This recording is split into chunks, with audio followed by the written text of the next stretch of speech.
हरे कृष्णा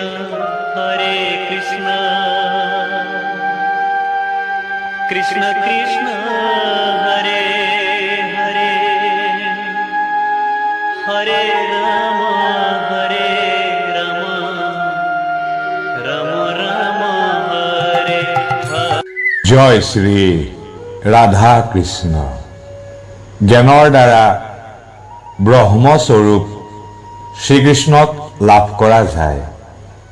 তপস্যা শ্ৰীকৃষ্ণৰ প্ৰসন্নতাৰ কাৰণে কৰা হয়।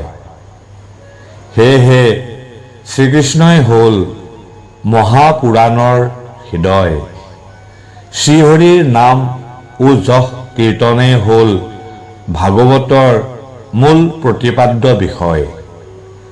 লাইফ এণ্ড গড চেনেলটোলৈ সকলো ভক্তবৃন্দক স্বাগতম জনাইছোঁ। প্ৰভু বাকে বিহাৰী সকলোৰে মংগল কৰক, কল্যাণ কৰক। যি ব্যক্তি ভোগ বাসনাত অধীৰ তেওঁ সদায় অশান্ত, উত্তেজিত। কিন্তু যি ব্যক্তি শ্ৰীকৃষ্ণৰ প্ৰতি অনুৰক্ত তেওঁ সদায় এক গভীৰ চিন্ময় আনন্দ অনুভৱ কৰে। ফলত তেওঁ বাহ্যিক সুখ দুখত বিচলিত নহয়। তেওঁক ভোগ বিষয়ৰ নিকৃষ্ট আকৰ্ষণে আকৰ্ষিত কৰিব নোৱাৰে। বিষয়ভোগী ব্যক্তিসকলৰ ইন্দ্ৰিয়বোৰক বিষাধৰ সাপৰ লগত তুলনা কৰা হৈছে। কাৰণ ইন্দ্ৰিয় ভোগ বাসনাই চেতনাক মোহচন্ন আৰু কলুষিত কৰে।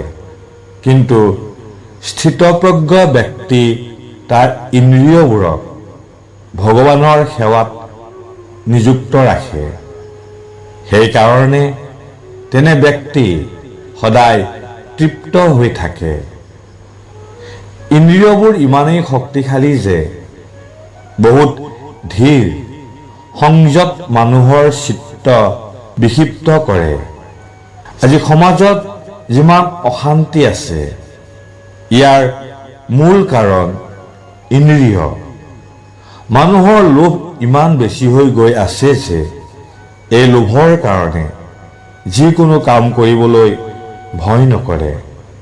মানুহক কেৱল লাগে কিন্তু দিব ইচ্ছা নকৰে। জোৰ কৰি ইন্দ্ৰিয়বোৰক দমন কৰা সম্ভৱ নহয়।